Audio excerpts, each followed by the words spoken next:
யூடியூப்பை நம்ம எப்படி யூஸ் பண்ண போகிறோம் அப்படிங்கிறதுல மிகப்பெரிய ஒரு சேஞ்ச் வரப்போகுது. கிரியேட்டர்ஸ் அண்ட் யூசர்ஸ் 2 பேருக்குமே இது ரொம்ப பயனுள்ளதாக இருக்க போகுது. அப்படின்னு ஒரு பெரிய சேஞ்ச். ஐத்தமிழ் அகாடமிக்கு உங்களை வரவேற்கிறேன். இது வரைக்கும் சேனலை சப்ஸ்கிரைப் பண்ணல அப்படின்னா சேனலை சப்ஸ்கிரைப் பண்ணிக்கோங்க. வாங்க வீடியோக்குள்ளே போகலாம்.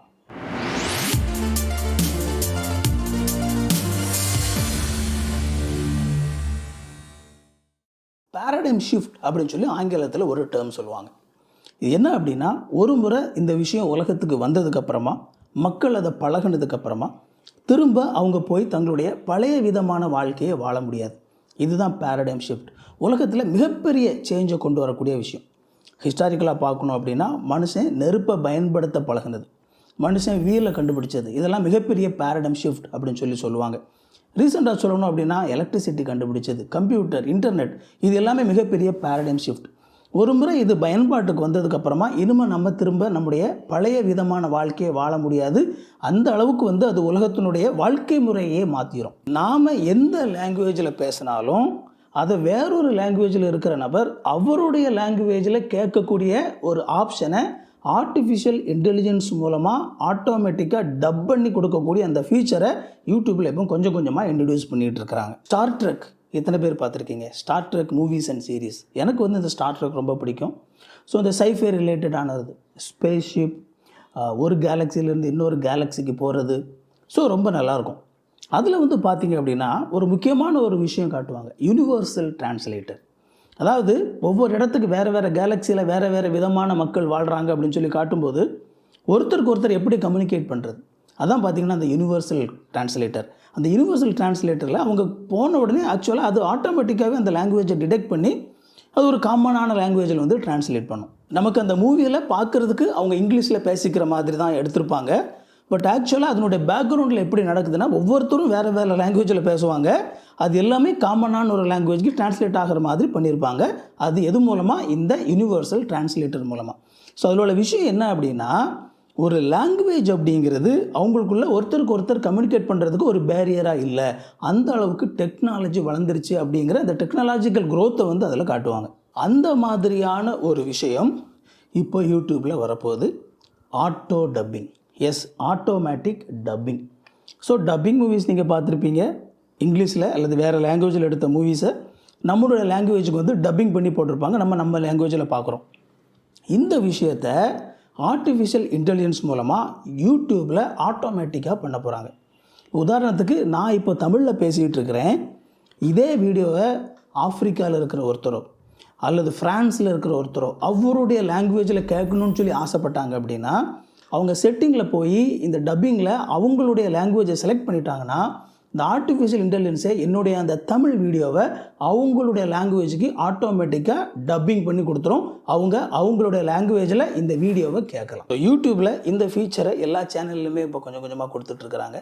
இப்போதைக்கு மானிட்டைசேஷனான சேனலுக்கு மட்டும் கொடுத்துட்ருக்குறாங்க. அண்ட் தமிழுக்கு இன்னும் ஃபுல் சப்போர்ட் இல்லை. வேறு ஒரு சில லாங்குவேஜில் மாறுது, தமிழுக்கு இன்னும் ஃபுல் சப்போர்ட் இல்லை தான். ஆனால் நியர் ஃப்யூச்சரில் தமிழுக்கும் இந்த சப்போர்ட் வந்துடும். அப்படின்னு சொல்லி வரும்பொழுது இது மிகப்பெரிய ஒரு ஆப்பர்ச்சுனிட்டியை கிரியேட்டர்ஸுக்கும் கொடுக்குது, அதை பார்க்குற வியூவர்ஸுக்கும் மிகப்பெரிய ஆப்பர்ச்சுனிட்டியை கொடுக்குது.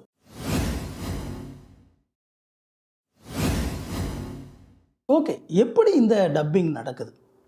ரெகுலராக யூடியூப் பார்த்துட்ருக்கிற நபர்கள் ஒரு விஷயத்தை இப்போ லேட்டஸ்ட்டாக கவனிச்சிருப்பீங்க. ஒரு சில இம்ப்ரூவ்மெண்ட் யூடியூப்பில் கொடுத்துக்கிட்டே இருக்கிறாங்க. அதில் ரொம்ப முக்கியமாக சப்டைட்டில்ஸ் அப்படிங்கிறது, நான் வீடியோ பேசிக்கிட்டு இருப்பேன், நான் என்ன பேசுகிறேன் அப்படிங்கிறது கீழே எழுத்தில் வந்துக்கிட்டு இருக்கோம். இந்த சப்டைட்டில் பார்த்திங்க அப்படின்னா, முன்னாடி போடணும் அப்படின்னா வீடியோ க்ரியேட் பண்ணுற நாங்கள் என்ன பேசியிருக்கோம் அப்படிங்கிறத நாங்களே டைப் பண்ணி அந்த டைமிங்கெல்லாம் செட் பண்ணி உள்ளே நாங்கள் கொடுக்கணும். அப்படி கொடுத்தா தான் முன்னாடி சப்டைட்டில் வரும். ஆனால் இப்போ சில மாதங்களுக்கு முன்னால் இருந்து இந்த சப்டைட்டில்ஸ் பார்த்திங்க அப்படின்னா ஆட்டோமேட்டிக்காக யூடியூப்பில் எனேபிள் பண்ணிட்டாங்க. ஸோ ஈவன் இந்த வீடியோவில் கூட நீங்கள் செட்டிங்ஸில் உள்ளே போய் சப்டைட்டில்ஸ் அப்படிங்கிறதுல போய் நீங்கள் பார்த்தீங்கன்னா, நான் தமிழ் லாங்குவேஜில் பேசியிருக்கிறனால அந்த தமிழ் லாங்குவேஜில் ஆட்டோமேட்டிக்காக சப்டைட்டில்ஸ் கிரியேட் ஆகிருக்கும். நீங்கள் ஆன் பண்ணிங்க அப்படின்னா ஸ்க்ரீனுக்கு கீழே நான் பேசுகிறது அப்படியே எழுத்தில் வந்துகிட்ருக்கும். நம்ம யூடியூப் வீடியோவில் ரொம்ப சுத்தமான தமிழ்லலாம் பேசுகிறதில்ல, ஒரு கொலோக்கியலான லாங்குவேஜில் தான் பேசுவோம் இல்லையா? ஆனாலும் யூடியூப்பில் பார்த்தீங்க அப்படின்னா கிட்டத்தட்ட 95% மேலே நம்ம என்ன பேசுகிறோம் அப்படிங்கிறத கரெக்டாக கேட்ச் பண்ணி கீழே தமிழில் போட்டுருது. ஸோ இந்த சப்டைட்டில்ஸ் தான் இந்த ஆட்டோ டப்பிங்க்கான பேஸ். இப்போ நான் வந்து தமிழில் பேசிக்கிட்டு இருக்கிறேன், ஒரு நபர் வந்து நான் பேசுகிறத இங்கிலீஷில் கேட்கணும்னு சொல்லி ஆசைப்படுறார். ஸோ அப்போ என்ன நடக்குது அப்படின்னா, முதலாவது நான் தமிழில் பேசுகிறது ஏற்கனவே அது ஆட்டோமேட்டிக்காக சப்டைட்டிலாக எடுத்து வச்சுருக்குது. இதை எடுத்து அதை அப்படியே வந்து இங்கிலீஷில் வந்து அது டிரான்ஸ்கிரைப் பண்ணிடும். ஸோ நான் என்ன பேசியிருக்கேன் அப்படிங்கிறது இங்கிலீஷில் வந்து சப்டைட்டில்ஸாக மாறிடும். அதுக்கப்புறமா அந்த சப்டைட்டிலை ஆட்டோமேட்டிக்காக ஏஐ மூலமாக நான் பேசுகிற மாதிரி அதுக்கு ஒரு வாய்ஸ் கொடுத்து அவங்க இங்கிலீஷை செலக்ட் பண்ணும்போது நான் தமிழில் தான் பேசியிருப்பேன், ஆனால் நான் இங்கிலீஷில் பேசுகிறது வந்து அவங்க கேட்கலாம். ஸோ இது எந்த அளவுக்கு ஒரு கிரியேட்டர்ஸுக்கும் அதை பார்க்குறவங்களுக்கும் ஒரு மிகப்பெரிய ஆப்பர்ச்சுனிட்டியாக இருக்குது. இதில் நம்ம ரொம்ப கவனிக்க வேண்டிய விஷயமே என்ன அப்படின்னா, இது வந்து ஆட்டோமேஷன், அதாவது ஆட்டோமேட்டிக்காக நடக்கிறது. ஸோ நான் என்னோடய சைட்லேருந்து எதுவுமே பண்ண வேண்டியதில்லை. நான் ஜஸ்ட் இந்த வீடியோ மட்டும்தான் போட்டு அப்லோட் பண்ணியிருக்கிறேன். இதை வந்து மற்ற லாங்குவேஜஸில் மாற்றுறதுக்கு நான் எதுவுமே பண்ணலை, எல்லாமே ஆட்டோமேட்டிக்காக நடக்குது. என்னோடய சைடில் ஒன்றுமே நான் பண்ண வேண்டியதில்லை. இது ஒரு விஷயம். ரெண்டாவது, இது எல்லாமே ஃப்ரீயாக நடக்குது. நான் வந்து இதுக்கு யூடியூபுக்குன்னு சொல்லி எக்ஸ்ட்ரா காசு எதுவும் கொடுக்க வேண்டியதில்லை. நான் வீடியோ போடுறனாலே யூடியூப்லேருந்து எனக்கு இலவசமாக இந்த சர்வீஸை கொடுக்குறாங்க. உலகத்தில் நூற்றுக்கணக்கான ஆயிரக்கணக்கான லாங்குவேஜ் இருக்குதுங்க. இப்போ நான் இதை தமிழில் பேசி மற்ற லாங்குவேஜில் இருக்கிறவங்களுக்கு நான் ரீச் பண்ணணும் அப்படின்னா, இதுக்கு முன்னாடி நான் எப்படி பண்ணணும் அப்படின்னா, ஒன்று நான் வந்து ஒவ்வொரு வேறு லாங்குவேஜுக்கு வேறு சேனல் நான் ஆரம்பிக்கணும். அதுக்கப்புறமா வந்து பார்த்திங்க அப்படின்னா, நான் வந்து ஒவ்வொரு லாங்குவேஜ்லேயும் நான் பேசுனதை ஆட்களுக்கு காசு கொடுத்து அதை டிரான்ஸ்லேட் பண்ணி அதை வந்து ஒரு ஆளை வச்சு நான் பேச வச்சு, அதுக்கப்புறமா திரும்ப அந்த ஆடியோவை என்னுடைய வீடியோவில் சேர்த்து நான் வந்து அதில் அப்லோட் பண்ணும். இப்படி பண்ணுறதுக்கு எனக்கு மிகப்பெரிய ஒரு வேலை, எவ்வளோ பெரிய ஒர்க் இருக்குது. ரெண்டாவது, அது எந்த அளவுக்கு செலவு வைக்கக்கூடிய விஷயம் அப்படின்னு சொல்லி பாருங்கள். டப்பிங்கெல்லாம் சும்மா சாதாரணமாக பண்ண முடியாது, நிறைய காசு கொடுத்தா தான் பண்ண முடியும். ஸோ இப்பேற்பட்ட ஒரு விஷயம், இப்போ எனக்கு வந்து நான் வேறு சேனல்லாம் ஆரம்பிக்க வேண்டியதில்லை. ஒரே ஒரு சேனல், இந்த ஒரு சேனலில் நான் ஒரே ஒரு லாங்குவேஜில் மட்டும் நான் பேசி வீடியோ போடுறேன். ஆனால் உலகம் முழுக்க இருக்கிற நபர்கள், நூற்றுக்கணக்கான ஆயிரக்கணக்கான லாங்குவேஜ், அதை பார்க்கணுன்னு ஆசைப்படுறவங்க ஜஸ்ட்டு செட்டிங்கில் போய் அவங்க லாங்குவேஜை மட்டும் செலக்ட் பண்ணாங்கன்னா நான் அவங்க லாங்குவேஜில் பேசுவேன். ஸோ இது எவ்வளோ பெரிய ஒரு ஆப்பர்ச்சுனிட்டியை எனக்கு கொடுக்குது.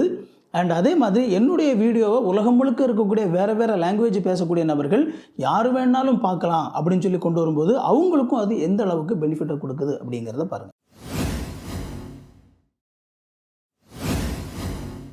இந்த உலகத்தில் லாங்குவேஜ் அப்படிங்கிறது எப்போவுமே ஒரு மிகப்பெரிய ஒரு பேரியர், ஒரு தடையாக இருக்குது. ஸோ கம்யூனிகேஷன், ஒருத்தர் புரிஞ்சுக்கணும் அப்படின்னு சொல்லி வரும்பொழுது அந்த புரிஞ்சுக்கிற ஆஸ்பெக்டில் கம்யூனிகேஷன் தான் கீ. ஸோ இதில் கம்யூனிகேட் பண்ணணும் அப்படின்னு சொல்லி வரும்பொழுது ஒருத்தர் பேசுகிறத இன்னொருத்தர் புரிஞ்சிக்க முடியாமல் இருப்பதற்கான அடிப்படை காரணங்களில் ஒன்று பார்த்திங்க அப்படின்னா, நாம் பேசுகிற லாங்குவேஜ் இன்னொருத்தருக்கு புரிய மாட்டேங்குது அப்படிங்கிறது தான். நீங்கள் இதை சாதாரணமாக நினைக்கலாம், நம்ம வந்து ஒருத்தருக்கு ஒருத்தர் கம்யூனிகேட் பண்ணுறதுல இருக்கிற சிக்கலில் வந்து என்ன பிரச்சனை இருக்குது அப்படின்னு சொல்லி. ஆனால் அந்த உலகத்தில் பெரிய பெரிய போர்கள், மிகப்பெரிய வெறுப்பு தூண்டப்படுவது, இது எல்லாம் வந்து எதனாலன்னு சொல்லி பார்த்தீங்க அப்படின்னா, ஒருத்தர் புரிஞ்சிக்க முடியலை அப்படிங்கிறனால தான். ஸோ கம்யூனிகேட் பண்ண முடியல. கம்யூனிகேஷன் ரொம்ப முக்கியமானது. Communication is a key. இப்போ ஒரு விஷயம் வந்து சரியான விதத்தில் கம்யூனிகேட் ஆச்சுது அப்படின்னா உண்மையிலே வந்து அங்கே பிரச்சனைகள் தவிர்க்கப்படும். அப்போது இந்த கம்யூனிகேஷன் அப்படிங்கிறது ஒரு மிகப்பெரிய பேரியராக இருக்கிறது.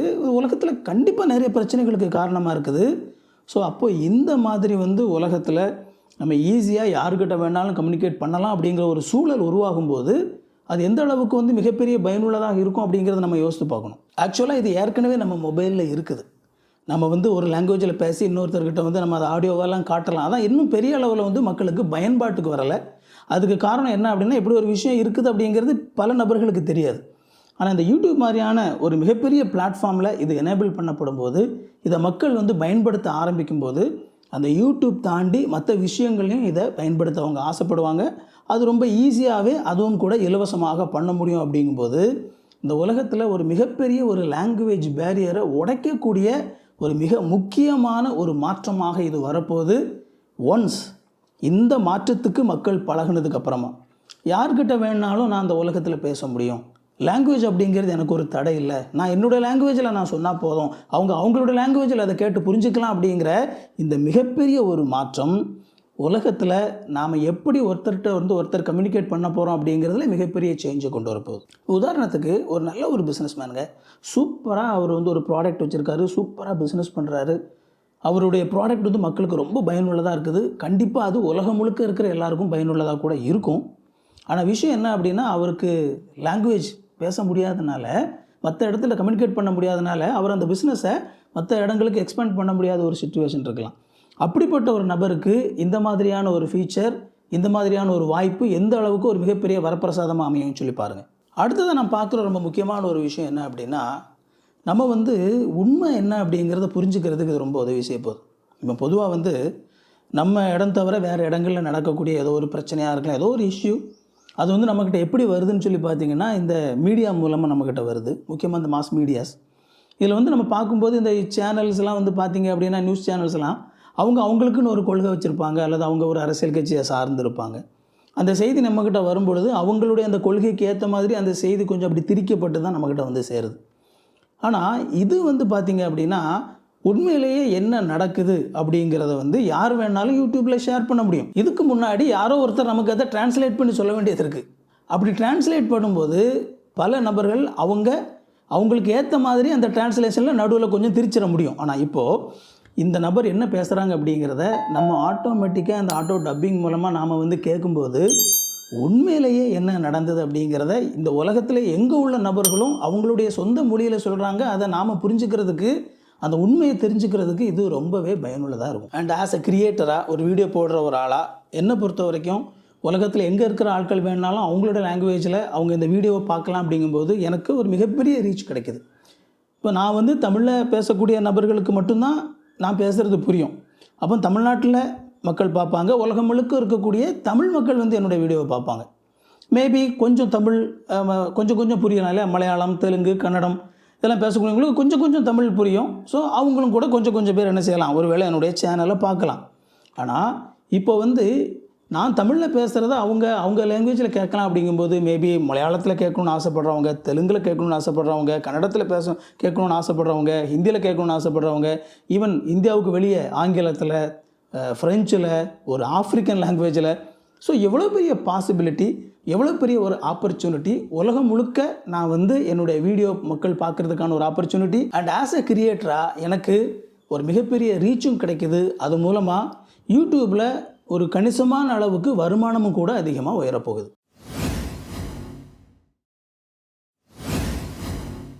பட் என்ன மாதிரியான ஒரு சில சிக்கல்கள் இதில் இருக்கக்கூடும். இந்த ஃபீச்சர் அப்படிங்கிறது இப்போ தான் வருது அப்படிங்கிறனால ஒரு பெரிய காமெடி நடக்கிறதுக்கு வாய்ப்பு இருக்குது. என்ன அப்படின்னா, முதலாவது இந்த டிரான்ஸ்லேஷன் அக்யூரசி. மனுஷன் வேணுன்ட்டே டிரான்ஸ்லேஷனை மாற்றி சொல்லிடுவான். ஆனால் பாவம் ஆர்டிஃபிஷியல் இன்டெலிஜென்ஸ் ரொம்ப வெள்ளந்தியாக இருக்கும். அதுக்கு ஒரு சில நேரத்தில் எப்படி டிரான்ஸ்லேட் பண்ணணும்னு சொல்லி தெரியாது. அதனால் நம்ம லோக்கலாக அடிக்கக்கூடிய கிண்டல், அதாவது ஒவ்வொரு கலாச்சாரத்துக்கும் அந்த ஒவ்வொரு லோக்கலுக்குமேன்னு சொல்லி இருக்கக்கூடிய ஒரு சில விஷயங்கள் இருக்குது. அதெல்லாம் ஆர்டிஃபிஷியல் இன்டெலிஜென்ஸுக்கு புரியாது. ஸோ இப்போதைக்கு பார்த்திங்க அப்படின்னா ஒரு பிகினிங் ஸ்டேஜில் தான் இருக்கிறனால அந்த மாதிரியாக பேசக்கூடிய விஷயங்கள், கிண்டல் அடிக்கக்கூடிய விஷயங்கள், இதெல்லாம் இந்த ஏஐ எப்படி டிரான்ஸ்லேட் பண்ண போகுது அப்படின்னு சொல்லி தெரியல. இது ஒரு மிகப்பெரிய ஒரு காமெடியாக, ஒரு மிகப்பெரிய மீமாலாம் வரப்போகுது. ஏன்னா அவங்க ஒரிஜினல் லாங்குவேஜில் ஒன்று பேச, இது வேறு மாதிரி டிரான்ஸ்லேட் பண்ணி வைக்க, இது ஒரு பக்கம் ஒரு மிகப்பெரிய ஒரு சிக்கல் இருக்குது. பட் கொஞ்சமாக இந்த சிக்கல்கள் ஆக்சுவலாக போக போக சரி பண்ணப்படும் அப்படின்னு சொல்லி நம்ம நம்பலாம். அடுத்ததாக இப்போ நான் பேசுகிறது இன்னொருத்தர் பேசுகிற மாதிரி அது வாய்ஸை மாற்றும்போது, என்னுடைய தமிழ் ஸ்கிரிப்டை எடுத்து அதை வேற ஒரு லாங்குவேஜுக்கு டிரான்ஸ்லேட் பண்ணி அதை இன்னொருத்தர் பேசுகிற மாதிரி அந்த வாய்ஸை போடும்போது, இப்போதைக்கு பார்த்திங்க அப்படின்னா எக்ஸாக்டாக நான் என்ன பேசுகிறேனோ இதே வாய்ஸில் பேசுகிறதுக்கான அந்த ஆப்பர்ச்சுனிட்டி ரொம்ப குறைவு. அதுக்கான முயற்சிகள் எடுத்துக்கிட்டு இருக்கிறாங்க. ஆனால் அதே வாய்ஸில் வர்றது கஷ்டம். கொஞ்சம் வேறு மாதிரி வாய்ஸ் இருக்கும். பட் அது கூட பிரச்சனை இல்லை. ஒரு சில நேரத்தில் ஒரு ஆண் பேசுகிறதுக்கு ஒரு பெண் வாய்ஸை கூட ஏஐ போட்டு விட்டுருது. ஸோ இந்த மாதிரியான காமெடியும் கூட நடக்குது. நான் இதில் ஒரு பெரிய இஷ்யூவாக இருக்கும் அப்படின்னு சொல்லி பார்க்குறது ஒரு கல்ச்சரல் இன்சென்சிட்டிவிட்டி தான். அதாவது நமக்கு ஒரு மிகப்பெரிய ஒரு ஆப்பர்ச்சுனிட்டி, அதில் நமக்கு எந்த விதமான மாற்று கருத்தும் இல்லை. ஆனால் அதே நேரத்தில் இது ஒரு பெரிய ரெஸ்பான்சிபிலிட்டியும் கொண்டு வருது. பொதுவாக ஒவ்வொரு கலாச்சாரத்துலேயும் பார்க்கப்படக்கூடிய விஷயம் அப்படிங்கிறது மாறும். அதாவது ஒவ்வொருத்தரும் ஒவ்வொரு விஷயத்தை கொஞ்சம் வேறு மாதிரி பார்ப்பாங்க. ஒரு கலாச்சாரத்தில் சரியாக பார்க்கப்படக்கூடிய விஷயம் இன்னொரு கலாச்சாரத்தில் தவறாக பார்க்கப்படுது. ஸோ இது உலகம் முழுக்க இருக்குது. இப்போ இந்த மாதிரி நமக்கு டிரான்ஸ்லேட் ஆகி போகும்போது இந்த கல்ச்சரல் டிஃப்ரென்சஸ் எந்த மாதிரியான ஒரு பாதிப்பை ஏற்படுத்த போகுது, அல்லது எந்த மாதிரியான ஒரு தாக்கத்தை ஏற்படுத்த போகுது அப்படிங்கிறத நாம் பொறுத்திருந்து தான் கவனிக்கணும். விளையாட்டுத்தனமாக நம்முடைய கல்ச்சருக்கு புரிகிற மாதிரி நாம் சொன்ன ஒரு விஷயம் என்னோட கலாச்சாரத்தில் அது அவங்களுடைய மனதை மிகவும் புண்படுத்தக்கூடிய ஒரு விஷயமாக மாறிடலாம். இதில் என்ன பிரச்சனை அப்படின்னா, இதில் கிரியேட்டர்ஸுக்கும் பார்க்குறவங்களுக்குமே ஒரு மிகப்பெரிய பாதிப்பு இருக்குது. பார்க்குறவங்க ஒரு சில நேரங்கள் அதை பார்த்து ரொம்ப ஹர்ட் ஆகிடலாம். கிரியேட்டர்ஸை பொறுத்த வரைக்கும் அவங்களுக்கு வந்து ஒரு சில ஸ்ட்ரைக் அப்படின்னு சொல்லி, கம்யூனிட்டி ஸ்ட்ரைக், அந்த ஸ்ட்ரைக் இந்த ஸ்ட்ரைக்குன்னு சொல்லி யூடியூப்பில் இருக்குது. உலகம் முழுக்க மக்கள் பார்க்கும்போது யாரோ ஒருத்தர் இதை பார்த்து அஃபென்சிவ் ஆகி அவங்க வந்து கம்ப்ளைண்ட் எழுதும்போது, அதுவும் பார்த்திங்க அப்படின்னா சேனலுக்கு ரொம்ப ஆபத்து. ஏன்னா ஒரு 3 ஸ்ட்ரைக் அந்த மாதிரி வந்துச்சுன்னா அதுக்கப்புறம் யூடியூப் சேனல் வந்து நடத்த முடியாது. யூடியூப்லேருந்து அவங்க வந்து சேனலை கேன்சல் பண்ணி விட்ருவாங்க. இந்த மாதிரியான இஷ்யூஸ் இருக்குது. ஸோ இதில் வந்து ஆப்பர்ச்சுனிட்டி அப்படிங்கிறது ஒரு பக்கம் இருந்தாலும், இந்த மாதிரியான டேஞ்சர் ஆபத்துகளும் இருக்குது அப்படிங்கிறத நம்ம புரிஞ்சுக்கிறோம். இன்டர்நெட் வந்து பயன்பாட்டுக்கு வந்தபோது ரொம்ப முக்கியமாக தகவல் பரிமாற்றம் அப்படிங்கிறது ரொம்ப எளிமையான போது. உலகத்தில் ஒரு பகுதியில் நடக்கிற விஷயம் இன்னொரு மூலையில் இருக்கிறவங்களுக்கு ரொம்ப குயிக்காகவே தெரிஞ்சிடும் அப்படிங்கிற ஒரு சூழல் உருவான போது உலக கிராமம் அப்படிங்கிற ஒரு டேர்ம் வந்தது. இந்த உலகமே ஒரு கிராமம், உலகத்தில் என்ன நடந்தாலும் எங்கே இருக்கிறவங்கனாலும் உடனே தெரிஞ்சுக்கலாம் அப்படின்னு சொல்லி. இப்போ இந்த ஆட்டோ டப்பிங் வர்றது, இந்த உலகமே ஒரு தெரு தான், ரொம்ப சின்னது அப்படிங்கிற மாதிரி அதை இன்னும் சுருக்கக்கூடிய ஒரு விஷயம். இன்ஃபேக்ட் நம்ம ரொம்ப ஈஸியாகவே ஒருத்தர்லேருந்து ஒருத்தர் கம்யூனிகேட் பண்ணுறதுக்கும், ஒருத்தர்கிட்ட ஒருத்தர் பழகிறதுக்கும், ஒருத்தர் புரிஞ்சுக்கிறதுக்கும், ரொம்ப முக்கியமாக இந்த மிஸ் அண்டர்ஸ்டாண்டிங் உலகம் முழுக்க இருக்கிறனால வரக்கூடிய பெரிய பிரச்சனைகள் எல்லா போர், அடிதடி, வெட்டு, குத்து, சண்டை எல்லாம் வந்து பார்த்திங்க அப்படின்னா மிஸ் அண்டர்ஸ்டாண்டிங்கில் வருது. ஸோ இந்த மாதிரியே வந்து ஒருத்தர் ஈஸியாக கம்யூனிகேட் பண்ணிக்கிறதன் மூலமாக உலகத்தில் இந்த மாதிரி பிரச்சனைகள் குறைஞ்சிது அப்படின்னா அதை விட ஒரு மிகப்பெரிய வெற்றி வந்து இந்த டெக்னாலஜிக்கு இருக்க முடியாது அப்படின்னு சொல்லி நான் நம்புகிறேன். இந்த உலகத்தில் போரை குறைக்கிறதுக்கு, வெறுப்பை குறைக்கிறதுக்கு, இன்னும் அதிகமாக அன்பை வளர்க்குறதுக்கு இந்த டெக்னாலஜி ஒரு நல்ல டூலாக இருக்கட்டும். இந்த வீடியோ உங்களுக்கு ரொம்ப பயனுள்ளதாக இருந்திருக்கும் அப்படின்னு சொல்லி நம்புகிறேன். இந்த வீடியோ உங்களுடைய நண்பர்களுக்கு, உறவினர்களுக்கு இது பயனுள்ளதாக இருக்கும்னு நினச்சிங்க அப்படின்னா உங்களுக்கு இந்த வீடியோவை ஷேர் பண்ணி விடுங்க. உங்களுக்கு இந்த வீடியோ பிடிச்சிருந்தா வீடியோவை லைக் பண்ணுங்கள். இது வரைக்கும் சேனலை சப்ஸ்கிரைப் பண்ணல அப்படின்னா சேனலை சப்ஸ்கிரைப் பண்ணிக்கோங்க. உங்களுக்கு நோட்டிஃபிகேஷன் ஒன்று நினச்சிங்க அப்படின்னா பெல் பட்டனை கிளிக் பண்ணிக்கோங்க. இன்னொரு சூப்பரான வீடியோவில் சந்திப்போம் friends. Thank you. God bless you.